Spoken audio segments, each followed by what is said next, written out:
Welcome back to the Nullify Take, where I've got the TNT takes for you on Australian Survivor Blood vs. Water, episode 23. We're getting down to the pointy end of the stick now, with only one episode left before we crown the next Australian Survivor champion here of Blood vs. Water, and exciting times ahead, because I do think that this final four, there is a lot of potential within it, and I will maybe break down a very quick power rankings for who I think will actually win this season at the end of my top five. But without further ado, let's get straight into the top five taking points here for this episode. So, talking point number one, Shay wins her way to the final four. At the beginning of this episode, we learned that everybody wants to target Shay because they know that she has got the right skill set to go on to a win and the final immunity challenge for the season. As students of the game, those that have seen previous seasons, they know that at the end, it's most likely going to be an endurance challenge and something that will require you to tolerate some pain at the end. And those are the things that Shay have been extremely good at throughout this season. I mean, she is the biggest challenge beast still left at this stage in the game. She's only got one person in her camp at this stage, and that is KJ, but I do think that that relationship that they have is one that was born out of convenience, because they don't have anybody else in the game that they can go to. She pulls out the win here against all odds in this immunity challenge by running up and down this gutter-like obstacle where they have to throw a ball into, and they've got to keep capturing the ball before it hits their tile, and they go up to 4 balls before Mark at the end mistimes one of the balls and is the last person out of the challenge, giving the immunity here to Shay. You have to wonder how much in the end, if Shay does get there, how much will this jury respect immunity wins and her beasting her way to the end, opposed to being strategically in control or someone that others wanted to work with in this game. I normally look at it this way: you have to have 3 components to this game. You have to be able to do the strategic part to prove that you've outwit, you have to prove that you can outplay by winning challenges, and you have to outlast everyone to get to the end of the game. I think that physically and outplaying people, she's got that portion on lock, but outwitting, I don't know if she really has that component to her game.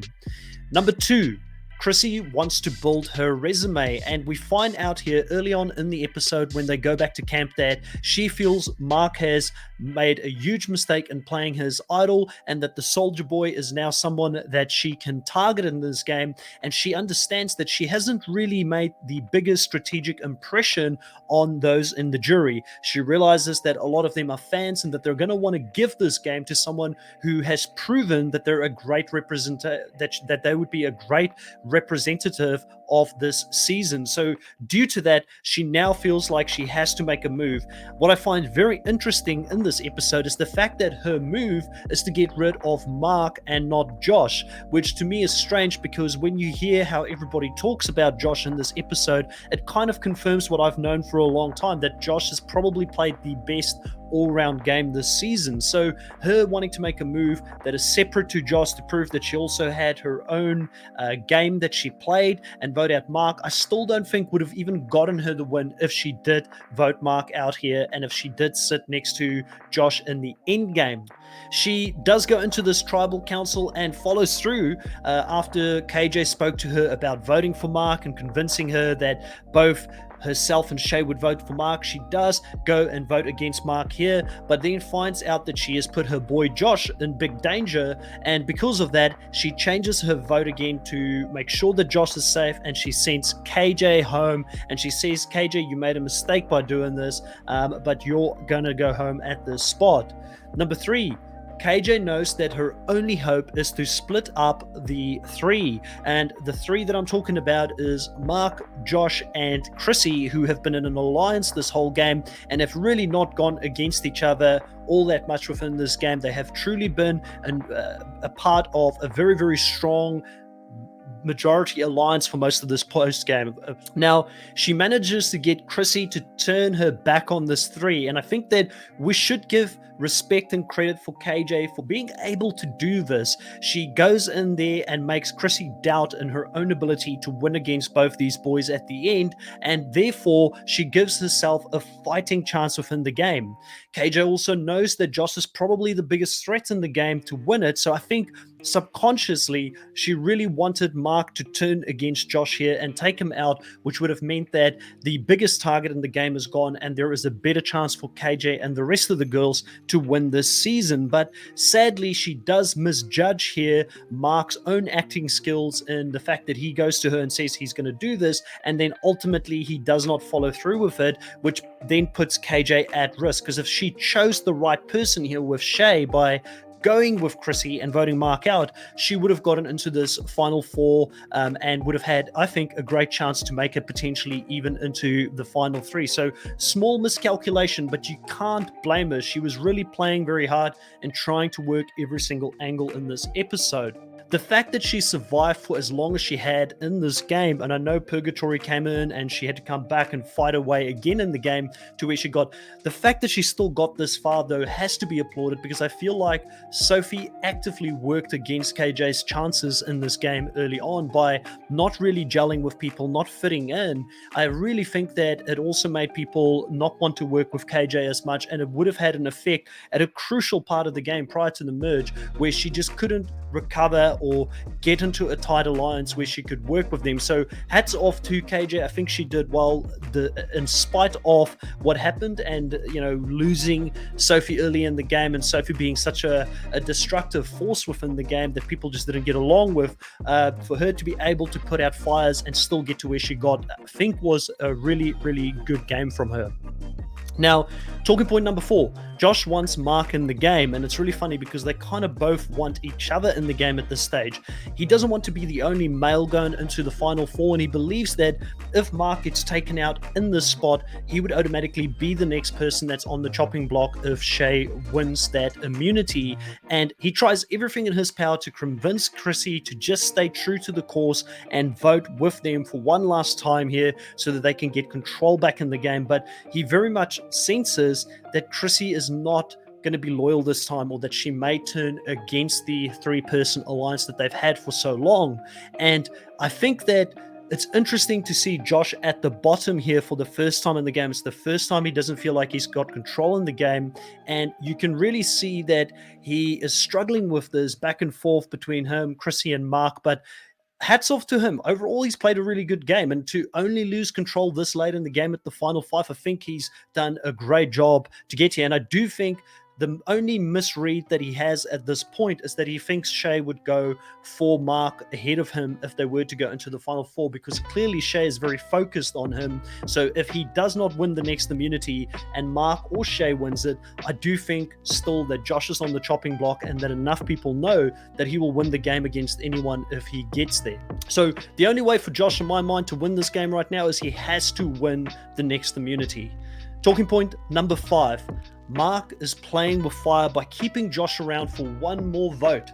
And normally when you play this game, you don't want the person that potentially could win this game to go into a final 4 situation where they only have to win one challenge, they get to the end and they take this whole season. But Mark is really worried, similar to Josh, that if he is the only guy in the final 4, that the girls could very easily turn on him and take him out, and he does not make the end game. And he came here to play this game, like he tells us, to win it. He's doing it for his son, he's doing it for Sam at this point, and he didn't sacrifice this much to come back, because for him this isn't a fun vacation or a fun trip that he is playing the game out of just wanting to be there for the experience. He came with a mission, and the mission is to win the $500,000.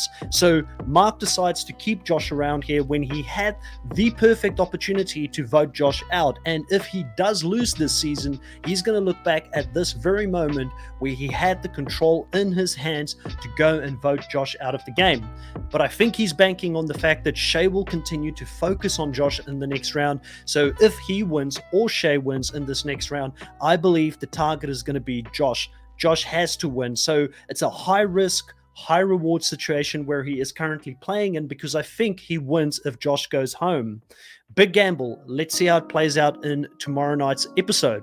Also, lastly, just before we move away from our top five talking points here, and I guess it could have been a sixth point here, is that there was another hidden immunity idol at camp because JLP did call out at the end that if anybody has the idol to play it, which I found very interesting. So it does make you wonder, did anybody look for this idol? Because there was quite a few people that were at risk. And at a final five situation, I think everybody would have been out there trying to find this idol. And for most of the season, they made it extremely easy to find them.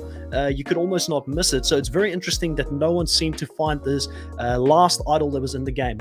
Now, in conclusion, let's look at who I think has the best chance to win this season based on what we've seen in these recent episodes and throughout the whole season.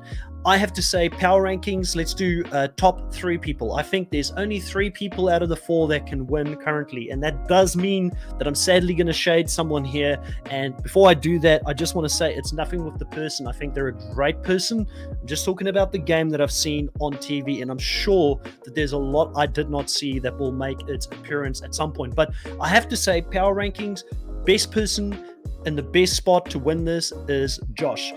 This is Josh's game to win or lose currently. He has to go out there and win this final immunity challenge to get into the end. And I do think that people will reward him for the control that he's had over everybody this season. The fact that he ran the strategy for most of the season, and he did so without any advantages or idols in the game, which I think is really impressive. And he's only just now started feeling the pressure. So hats off to Josh. Number two, Mark. I think if Josh is out of the game, Mark wins. He's got all the respect. He has had idols. He has had a seat within that majority alliance for a long time. And I do think that him and Josh have been each other's one or two in regards to that alliance and making decisions. And I think people will want someone from that alliance who played a strategic game to win if the other one's not there. So I feel like regardless, these are one of the two boys that are going to win. And one of them is going to make the final three. So I don't even know why I'm going to go into the third one, but I will put it out there. A very, very slight outsider chance is that Shay could still win this.